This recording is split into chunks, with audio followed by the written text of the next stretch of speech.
नमस्कार दर्शक बंधु मु दिव्य आपण मानक स्वागत जनाऊँगी ओडिशा लेटेस्ट जॉब 2025 आउ एक नुआ भिडियो को। दर्शक बंधु आज यही भिडियो माध्यम प्रत्येक जिला आसुवा यही home guard job application form T आपण मैंने केमिति निर्भुल भाव में फिलअप करेंगे और सठिक भाव में फिलअप करेंगे। फ्रॉम एड्रेस रे कौन लिखिए, टू एड्रेस रे कौन लिखिए, कौन कौन सब डॉक्यूमेंट आवश्यक, केमिति भाव में अप्लाई करेंगे, संपूर्ण डिटेल्स ये भिडियो माध्यम जाना। तेबे एप्लाई रो संपूर्ण प्रोसेस अर्थात स्टेप बाय स्टेप आपण मानकु ए भिडियो माध्यम रे मु कहबाक जाउची। एई गुटिए भिडियो देखिले आपण माने प्रत्येक डिस्ट्रिक्ट रे आसुथुवा एई होमगार्ड जॉब रो एप्लिकेशन फॉर्मेट टी को निर्भुल भाव में आपण माने फिलअप करि पारिबे। तेबे देखंतु मो पाखरे गुटिए फॉर्म रहिछि जहा कि बालेश्वर जिला पई प्रायतः प्रत्येक जिल्लार एई फॉर्मेट टी समान रहउछि। केवल माननीय कमांडेंट जगह रे एई जगह रे आपण मानकर जिल्लार नाम थिबो एवं आउ प्रायतः जेते सब आपण मानकर समान थिबो। तेबे केमिति भाव में आपण माने निर्भुल भाव में फिलअप करिवे। तेज दर्शक बंधु यही होमगार्ड जॉब रे एप्लाई करिया पूर्व आपण माने यार सविशेष तथ्य प्रथमे जानि नियंतु। देखंतु एठारे पूरा क्लियरली मेंशन होछि मु घोषणा करूछि जे मु भारतर नागरिक और मु ओडिशार गृहरक्षी दलर सदस्य रूपे तालिकाभुक्त हेबाकू इच्छा करूछि एवं तालिकाभुक्त हेबा परे अंतत 3 वर्ष पर्यंत स्थायी भाव में ओडिशार सीमा त्याग करिबा पई मोर अभिप्राय नाही एवं अन्य कोनोसी बाहिनी रे सेवा करिया पई मोर दायित्व नाही। देखंतु आपण माने जदि अन्य जे कोनोसी पुलिस जॉब पई प्रिपरेशन करूचंती तबे 3 वर्ष पर्यंत आपण माने एही जॉब कोनोसी प्रकार आपण माने छाडी जाई परिबे नाही जहा एठारे मेंशन अछि। तापर आपण माने एप्लाई करिया पूर्व जानि नियंतु एईटा आपण मानकर परमानेंट जॉब अटे अर्थात आपण मानकर डेली वेजेस बेसिस रे आपण मानकर दरमा मिलि थाए। दैनिक 612 टंका लेखाए आपण मानकर मिलि थाए। आपण मानकर एक्स्ट्रा किछि अलाउंस न थाए, अन्य कोनोसी मेडिकल सुविधा भत्ता ए सब आपण मानकर किछि न थाए। आपण माने काम करले दरमा पाइबे, काम करले दरमा पाइबे नाही। तेबे एप्लाई करिया पूर्व आपण माने प्रथमे जानि नियंतु यार क्राइटेरिया गुडी करे कोन कोन सब लेखा जाइछि। मु जानु अछि जरूरी काल रे जे कोनोसी समय रे उ जेकोसी काल निमित्त ओडिशार जेकोसी अंश कर्तव्यरत करने को आहूत देवा लगी दायी रही। मु मोर उपरिस्थ अफिसर आदेश अनुसार तालीम नेबाकू एवं प्यारेड रे जोग देबाकू दायी रही। मते निम्नलिखित शपथ ग्रहण करने को पड़ो अर्थात यहीठारे आपण मानकर फिलअप करने पड़ो। देखंतु यहीठारे प्रथमे आपण मानकर निजर नाटी आपण माने ओडिया रे लिखि पारिबे, नचेत आपण माने इंग्लिश रे लिखि पारिबे। बेटर हो जेहेतु एप्लिकेशन फॉर्मेट टी ओडिया रे अछि आपण माने एठारे संपूर्ण ओडिया भाव में लिखि पारिबे। जेमति मो ना दिव्यरंजन नायक नायक एठारे दिव्यरंजन नायक लिखिदेली। तापर बासस्थान रे आपण माने कोन करिवे ना एठारे एट पोस्ट जेमति आपण माने सा देकी आपण मानकर गाँ ना लिखिदेले। तापर पोस्ट देकी आपण माने निजर पोस्ट ऑफिस छोट छोट करी लिखिबे कहीं एतिकी आपण मानकर जगह भितर लिखिया पई पड़िबो। तापर आपण मानकर पिन कोड टी मध्ये लिखिदेबे। तापर आपण मानकर जिल्ला ना लिखिदेबे। बास एतिकी लिखि आपण माने छाड़ देबे एठी। तापर देखंतु एठी आसला आपण मानकर तळकू एठारे पूरा नाम आपण मानकर लिखिया पई पड़िबो। एठारे निजर पूरा नाटी ओडिया रे लिखि नेबे किंबा इंग्लिश रे मध्ये आपण माने लिखि परिबे। पूरा नाम रे निजर नामटी प्रथमे लिखिदेबे। तापर एठारे निजर ठिकणा बासस्थान नामटी लिखिदेबे। सा आपण मानकर गाँ ना पोस्ट ऑफिस तापर आपण मानकर भाया पिन जिला एमती हाइपेन दे आपण मानकर सब किछि एठारे डिटेल्स लिखिलेबे। तापर आपण मानकर गोटे वैलिड मोबाइल नंबर टी देबे जोंटारे आपण मानकर इनकमिंग आउटगोइंग सब थिबो जेमती आपण माने कांटेक्ट होई परिबे। तापर एठी आपण मानकर सर्टिफिकेट अनुसार आपण मानकर हाई स्कूल रो सर्टिफिकेट अनुसार आपण मानकर जन्म तारीख टी एठारे दे देबे। तापर आपण मानकर जन्म स्थान टी दे देबे। जन्म स्थान अर्थात आपण मानकर एठारे निजर गाँर ना प्रथमे लिखिबे। तापर आपण मानकर जिल्लार नाटी मध्ये लिखिबे। केमिति लिखिबे देखंतु प्रथमे आपण माने निजर गाँ टी को लिखिदेले। धरा जाऊ मोर गाँ ना हला बालियापाल प्रथमे लिखिदेले। तापर एमति गुडे ऑब्लिक चिन्ह दे देबा। तापर एठारे आपण मानकर बालेश्वर लिख देबा। बालेश्वर है कि आपण माने एमति भाव में लिखिदेबे। एटा आपण माने ओडिया रे लिखिबे, मु इंग्लिश रे लिखिदेली। आपण माने एटा ओडिया रे संपूर्ण फिलअप करिवे। तापर देखंतु एटा देश बा जिल्लार नाम आपण माने एठारे लिखिदेबे। बालेश्वर इंडिया लिखिदेबे। तापर जीविका बा वृत्ति एठारे आपण मानकर जीविका किंबा वृत्ति पचारुचंती आपण मानकर जदि आपण माने स्टूडेंट भाव में जदि वर्तमान आपण माने जदि स्टूडेंट अछि तबे एठारे आपण माने स्टूडेंट लिखि परिबे, नचेत आपण माने जदि बिजनेस करचंती बिजनेसमैन जे कोनोसी वृत्ति रे थिले आपण माने एठारे लिखि परिबे। किंबा आपण माने चाष काम करथले भी एठारे आपण मानकर कृषि मध्ये जीविका रे आपण माने बा वृत्ति रे कृषि मध्ये एठारे लिखि परिबे। तापर देखंतु 7 नंबर रे आपण मानकर शिक्षा पाइथिबा डिग्री बा पास करिथिबा परीक्षा किंतु एठारे बहुत पिला भूल करूचंती। एठारे कोन लिखिबे जेहेतु एटा आपण मानकर पंचम श्रेणी पास करथिले समस्त आवेदन करि परिबे। आपण माने जो माने पंचम पास करचंती एटा पंचम पास लिखि परिबे। जो माने दशम पास करचंती दशम लिखि परिबे एवं जो माने द्वादश पास करचंती अर्थात प्लस 2 पास करचंती एटा प्लस 2 मध्ये दे परिबे। जो माने प्लस 3 पास करचंती प्लस 3 मध्ये दे परिबे। अर्थात आपण मानकर हायर एजुकेशन जहाँ भी रही आपण माने एठारे मेंशन करि परिबे। एवं तळे देखंतु गोटे कथा लिखा जायछि driving computer electrician mechanical laundry cook hair cutting संपर्क में ज्ञान परिवेशन योग्यता उल्लेख करा। जदि आपण मानकर या भितर कोनोसी भी এই କ୍ରାଇଟେରିଆ ମଧ୍ୟରୁ ଆପଣମାନଙ୍କର କୌଣସି ବିଶେଷ ପ୍ରତିଭା ଯଦି ଥାଏ, ଯଦି ଆପଣମାନଙ୍କର ଡ୍ରାଇଭିଂ ଅଛି, ଡ୍ରାଇଭିଂର ଲାଇସେନ୍ସ ଅଛି, କିମ୍ବା କମ୍ପ୍ୟୁଟର ସାର୍ଟିଫିକେଟ୍ ଅଛି, କିମ୍ବା ଆପଣ ଯଦି ITI ଡିପ୍ଲୋମା ପଲିଟେକ୍ନିକ୍ କିଛି କରିଛନ୍ତି ତାର ସାର୍ଟିଫିକେଟ୍ ଯଦି ଅଛି, ଏବଂ କୁକିଂର କିମ୍ବା ହେୟାର କଟିଂର ଆପଣମାନଙ୍କର ଯଦି କୌଣସି ପ୍ରକାର ସାର୍ଟିଫିକେଟ୍ ଅଛି, ଆପଣମାନେ ଏଠାରେ ମେନସନ୍ ମଧ୍ୟ କରିପାରିବେ। ସେଇଟା ଆପଣମାନଙ୍କର ଏକ୍ସଟ୍ରା କୋ କାରିକୁଲାର ଭିତରେ ଯାଉଛି। ତେବେ ଯେତେବେଳେ ଚୟନ ପ୍ରକ୍ରିୟା କରାଯିବ ସେଥିରେ ଆପଣମାନଙ୍କୁ ସର୍ବାଧିକ ଗୁରୁତ୍ୱ ଦିଆଯିବ ଅନ୍ୟ ପିଲାମାନଙ୍କ ଅପେକ୍ଷା। ତେବେ ଦେଖନ୍ତୁ 8 ନମ୍ବର ପଏଣ୍ଟ କଥା ଯଦି ଆମେ ଦେଖିବା, ଯୁଦ୍ଧ ସେବା କିମ୍ବା ସାମରିକ ବା ନୌସେନା କିମ୍ବା କୌଣସି ପ୍ରାଥମିକ ଚିକିତ୍ସା ଆମ୍ବୁଲାନ୍ସ ଦଳରେ ତାଲିମର ବିବରଣୀ। ଆପଣମାନେ ଯଦି ପୂର୍ବରୁ କୌଣସି ଯୁଦ୍ଧ ସେବା କିମ୍ବା ସାମରିକ ବା ନୌସେନା ତାଲିମ କିମ୍ବା କୌଣସି ପ୍ରାଥମିକ ଚିକିତ୍ସା ଆମ୍ବୁଲାନ୍ସ ଦଳରେ ତାଲିମର ବିବରଣୀ ନେଇଥିବେ, ଏଠାରେ ଆପଣମାନେ ୟେସ୍ କରିବେ। ଯଦି ନ ନେଇଥିବେ ଏଠାରେ ସମ୍ପୂର୍ଣ୍ଣ ଭାବରେ ଓଡ଼ିଆରେ ନାଁ ଲେଖିଦେବେ। ଯଦି ଆପଣମାନେ ଇଂଲିଶରେ ଥାଏ ତେବେ ୟେସ୍ ବା ନୋ ଲେଖିବେ। ଯଦି ଆପଣମାନେ ଓଡ଼ିଆରେ ଫିଲ୍ଅପ୍ କରୁଛନ୍ତି ତାପରେ ଏଠାରେ ହଁ କିମ୍ବା ନାଁରେ ଲେଖିବେ। ପିତାଙ୍କ ନାମଟି ଏଠି ଆପଣମାନଙ୍କର ଡିଟେଲ୍ସ ଫିଲ୍ଅପ୍ କରିଦେବେ। ବାପାଙ୍କ ନାମ ଯାହା, ପିତାଙ୍କର ଜୀବିକା ବା ବୃତ୍ତିରେ କ'ଣ ଲେଖିବେ ନା ଆପଣମାନଙ୍କର ବାପା କ'ଣ କରନ୍ତି। ଯଦି ଚାଷ କାମ କରନ୍ତି ତାହେଲେ କୃଷକ ଲେଖିବେ। ଯଦି ମାଛ ଧରନ୍ତି ତାହେଲେ କୈବର୍ତ୍ତ ଲେଖିବେ।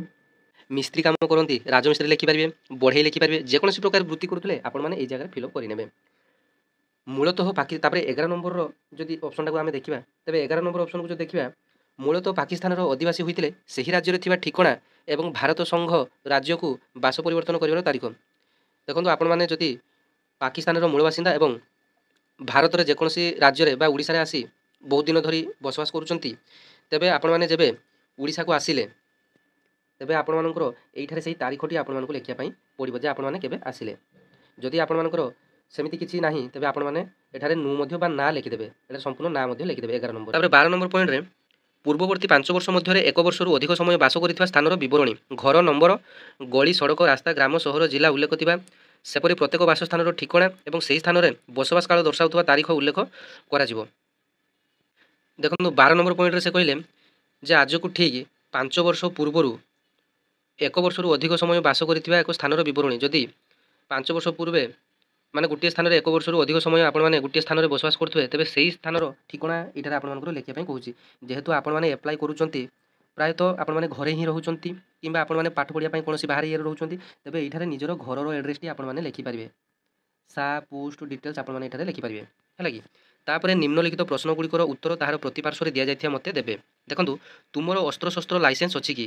ଯଦି ଥାଏ ହତିଆର ବିବରଣୀ, ଆପଣମାନଙ୍କର ଯଦି କିଛି ବାପା ମା ଯଦି ଆପଣମାନଙ୍କର ମିଲିଟାରୀରେ ଥିବେ କିମ୍ବା ଆପଣମାନଙ୍କର ବାପା ଯଦି କୌଣସି ପୁଲିସ ସର୍ଭିସରେ ଥିବେ, ଯଦି ଆପଣମାନଙ୍କର ଅସ୍ତ୍ରଶସ୍ତ୍ର କିମ୍ବା ବନ୍ଧୁକ ଆପଣମାନଙ୍କର ଲାଇସେନ୍ସ ଅଛି, ତେବେ ଯଦି ଥାଏ ହଁ କରିବେ ଏବଂ ଡିଟେଲ୍ସ ବିବରଣୀ ଦେବେ। ତାର ଲାଇସେନ୍ସ ନମ୍ବର କେତେ, ଇଏ ନମ୍ବର କେତେ, ଏଠି ଆପଣମାନଙ୍କର ବିବରଣୀ ଦେବେ। ଯଦି ନାହିଁ ତେବେ ସିମ୍ପଲ୍ ଆପଣ ଏଠି ନାଁ ମଧ୍ୟ ଆପଣମାନେ ଲେଖିପାରିବେ ଯେ ଆମର ନାହିଁ, ନାଁ ଖାଲି କେବଳ ଲେଖିଦେବେ। ଆଗ୍ନେୟାସ୍ତ୍ର ବ୍ୟବହାର ସମ୍ପର୍କରେ ତୁମେ ତାଲିମ ପାଇଛ କି? ଯଦି ପାଇଥିବେ ଆପଣମାନେ ଯଦି ପୂର୍ବରୁ ଫାୟାର ସର୍ଭିସ ଟ୍ରେନିଂ କିମ୍ବା ଯେକୌଣସି ଆଗ୍ନେୟାସ୍ତ୍ର ବ୍ୟବହାର ସମ୍ପର୍କରେ ଯଦି ଟ୍ରେନିଂ ପାଇଥିବେ ତେବେ ୟେସ୍ ଲେଖିବେ। ଯଦି ପାଇନଥିବେ ଆପଣମାନେ ଏଠାରେ ହଁ କିମ୍ବା ନାଁରେ ଉତ୍ତର ଆପଣମାନେ ଦେବେ। 3 ନମ୍ବର ପଏଣ୍ଟରେ ଦେଖନ୍ତୁ, ତୁମ୍ଭେ କୌଣସି ମୋଟର ଯାନର ମାଲିକ କି? ଯଦି ହୋଇଥାଅ ତାହେଲେ ବିବରଣୀ ଦିଅ ଏବଂ ତୁମେ ମୋଟର ଯୁକ୍ତ ବିଭାଗରେ ଯୋଗ ଦେବେ କି? ଯଦି ନ ଦେବେ ତୁମ୍ଭେ ମୋଟର ଯୁକ୍ତ ୟୁନିଟ୍ର ଜିମାରେ ତୁମ୍ଭର ଯାନ ରଖିବ କି? ଏଠାରେ ଆପଣମାନେ ହଁ କିମ୍ବା ନାଁରେ ଆପଣମାନେ ଲେଖିଦେବେ। ତାପରେ ତୁମ୍ଭେ କେବେ ହେଲେ କୌଣସି ଅପରାଧ ନିମିତ୍ତ କୌଣସି ନ୍ୟାୟାଳୟ ଦ୍ୱାରା ସିଦ୍ଧ ଦୋଷ ହୋଇଅଛ କି? ଯଦି ହୋଇଥାଅ ଦୋଷ ସିଦ୍ଧି ଏବଂ ଦଣ୍ଡର ପୁରା ବିବରଣୀ ଦିଅ। ଏଠାରେ ଯଦି ଆପଣମାନଙ୍କ ନାଁରେ କୌଣସି ଫୌଜଦାରୀ ମାମଲା ଥାଏ କିମ୍ବା ଆଗରୁ କୌଣସି ଆପଣମାନଙ୍କ ଉପରେ କେସ୍ ହୋଇଥାଏ, ତାହେଲେ କୌଣସି ପ୍ରକାର ଆପଣମାନଙ୍କର ଯଦି ହୋଇଥାଏ ହଁ ଲେଖିବେ ଏବଂ କେଉଁ ପ୍ରକାର କାରଣ ପାଇଁ ଆପଣମାନଙ୍କର ଦଣ୍ଡ ହୋଇଥିଲା ବା ପୁଲିସ କେସ୍ ହୋଇଥିଲା ତାହା ମଧ୍ୟ ଲେଖିବେ। ଯଦି ନା ହୋଇଥାଏ ସିମ୍ପଲ୍ ଆପଣମାନେ କ'ଣ କରିବେ, ଏଇ ଜାଗାରେ ଆପଣମାନେ ଜଷ୍ଟ ନା ଲେଖିଦେବେ, ନା। ତାପରେ ଏଇଠି ଦେଖନ୍ତୁ, ମୁଁ ଘୋଷଣା କରୁଅଛି ଯେ ଉପରୋକ୍ତ ବିବରଣୀ ଠିକ୍ ଅଟେ। ଦରଖାସ୍ତକାରୀଙ୍କର ସ୍ୱାକ୍ଷର, ଏଇଟି ଆପଣମାନଙ୍କର ସିଗ୍ନେଚରଟି ରହିବ। ଦେଖିନିଅନ୍ତୁ ଭଲ ଭାବରେ, ଏଇଟି ଆପଣମାନଙ୍କର ସିଗ୍ନେଚରଟି ରହିବ। ଓଡ଼ିଆରେ ଫିଲ୍ଅପ୍ କରୁଥିଲେ ଓଡ଼ିଆରେ ସିଗ୍ନେଚରଟି ମାରିବେ, ଇଂଲିଶରେ ଫିଲ୍ଅପ୍ କରୁଥିଲେ ଇଂଲିଶର ସିଗ୍ନେଚରଟି ମାରିବେ। ଏବଂ ଏଇଠି ଆପଣମାନେ ଯେଉଁ ଦିନ ହିଁ ଫର୍ମଟି ଆପ୍ଲାଏ କରିବେ ସେହି ଦିନର ଡେଟ୍ଟି ଏଇଠି ମେନସନ୍ ରହିବ। ଧର ଆଜି ଆପଣମାନେ ପୋଷ୍ଟ ଅଫିସ୍ ଯାଇ ରେଜିଷ୍ଟ୍ରି କିମ୍ବା ସ୍ପିଡ୍ ପୋଷ୍ଟ କଲେ, ସେହି ଦିନର ଆପଣମାନଙ୍କର ତାରିଖଟି ଏଠି ପକାଇଦେବେ। ଦେଖନ୍ତୁ, ଏ 3 ନମ୍ବର ପଏଣ୍ଟ ବି ଆପଣମାନଙ୍କ ପାଇଁ ବହୁତ ଗୁରୁତ୍ୱପୂର୍ଣ୍ଣ।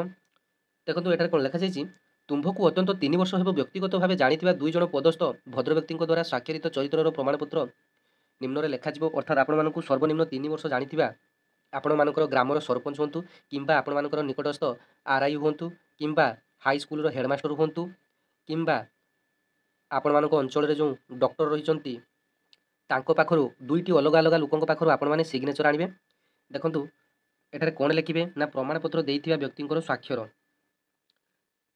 ଏଇଠି ପ୍ରଥମେ प्रथम लोकटार अर्थात आपणमानकर ग्राम पंचायत जे सरपंच थे तांको पाखरु आनले चलियो।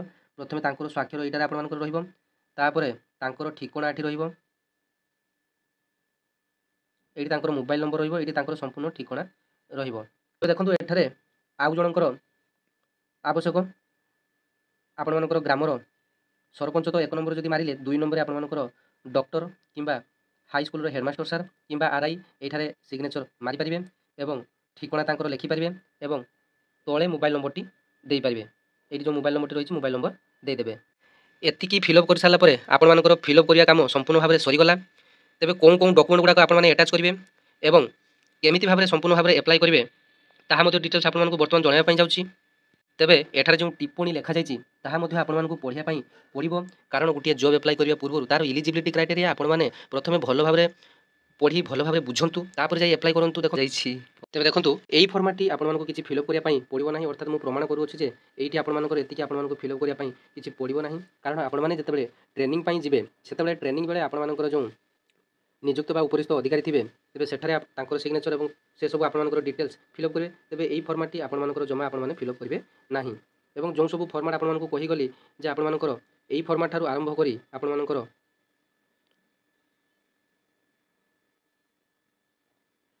देखंतु आपण मानकर एतिकी पर्यंत आपण मानकर प्रमाणपत्र देथिबा व्यक्तिଙ୍କର स्वाक्षर एते वर्ष आपण मानकर फिलअप होबो। ए पेज रे आपण मानकर फिलअप हेबो नाही। तेबे जानि रखंतु अप्लाई बेले आपण मानकर कोन सब डॉक्यूमेंट आवश्यक। तो प्रथमे जानि नियंतु जे आपण मानकर आधार कार्ड रो जेरक्स आवश्यक, रेसिडेंट सर्टिफिकेट आवश्यक, वयस और शिक्षागत योग्यता आवश्यक। आपण मानकर 10 क्लास ठार आरंभ करी आपण मानकर हायर एजुकेशन रो बा क्वालिफिकेशन रो सर्टिफिकेट आपण माने संयोग करि परिबे। वैषयिक दक्षता प्रमाणपत्र गुड़िकर नकल आपण मानकर जदि टेक्निकल रे कोनोसी कोर्स जेमति आईटीआई डिप्लोमा किबा पॉलिटेक्निक रे जदि कोनोसी सर्टिफिकेट थाय किबा कंप्यूटर कोर्स रो कोनोसी सर्टिफिकेट थाय ताहा मध्ये आपण माने एटा संयोग करि परिबे। 4 गुटी पासपोर्ट आकार रो निज फोटो संलग्न करि देबे। देखंतु से फॉर्मेट रे आपण मानकर फोटो संलग्न करिया पई आपण मानकर कोनोसी डायग्राम बा बॉक्स दे नै। तेबे आपण माने फोटो टिकु कोन करिवे ना गुटे स्टेपलर मारी आपण माने लेफ्ट साइड रे अर्थात फॉर्मेट जेतेबेले आपण माने दउचंती एठारे आपण माने स्टेपलरिंग करिवे निजर मेन फॉर्म सहित आपण मानकर जो सब डॉक्यूमेंट गुडा को कहि गली से डॉक्यूमेंट गुडा आपण माने जेतेबेले स्टेपलरिंग करिवे फोटोटी मध्ये आपण माने 4 कॉपी स्टेपलरिंग करि दे देबे, कारण से फॉर्मेट रे आपण मानकर फोटो पेस्ट करिया पई कोनोसी प्रकार कोनोसी जगह रे उल्लेख नै। तेबे आपण माने फोटो पेस्ट करिवार आवश्यकता नै, केवल 4 कॉपी फोटो आपण माने दे देबे। तापरे ताकू एको खाम रे भर्ती करी पोस्ट ऑफिस को जाई सीधा रजिस्ट्री किंबा स्पीड पोस्ट आपण माने करि परिबे। तबे स्पीड पोस्ट करि देबे आपण मानकर 41 टका पड़ो आपण मैंने स्पीड पोस्ट कर देबे। एवं एप्लाई समय आपण मैंने ध्यान देबे जे बाँ पटे आपण मानकर फ्रम एड्रेस रहिबो एवं डाहाण पटे आपण मानकर टू एड्रेस रहिबो। टू एड्रेस रे काहाकू लेखा जिवो आपण माने जानि गले जे जो जिला पई नोटिफिकेशन टी आसीची सेही जिला को आपण मानकर सेही जिलार गृहरक्षी विभाग को आपण मानकर सेही जिलार गृहरक्षी विभाग को आपण मानकर फॉर्म टी बा एप्लिकेशन टी सेंड हबो। तबे बालेश्वर जिला पई आपण माने लिखुतले समादेश गृहरक्षी बाहिनी बालेश्वर तापर बालेश्वर पिनकोड दे देबे एवं फ्रॉम एड्रेस रे आपण मानकर डिटेल्स सेटा रहइबो ना गाँ ना ठिकाना आपण मानकर मोबाइल नंबर पिनकोड जिला आपण मानकर डिटेल्स सेटा रहइबो। टू रे आपण मानकर टू लिखि देले तापर समादेश गृहरक्षी बाहिनी बालेश्वर बा होमगार्ड बालेश्वर ता तळको मथे लिखि परिबे तापर पिनकोड दे देबे। एटा थिला आपण मानकर डिटेल प्रोसेस। तबे वीडियो को गोटे लाइक करिवे, अन्य मानकु शेयर करिवे। जो माने एई होमगार्ड जॉब रे फॉर्म टी को फिलअप ठीक भाबरे करि पारु नाहंती निर्भुल भाबरे आपण माने एमिति भाबरे फिलअप करंतु। तबे धन्यवाद। जय जगन्नाथ।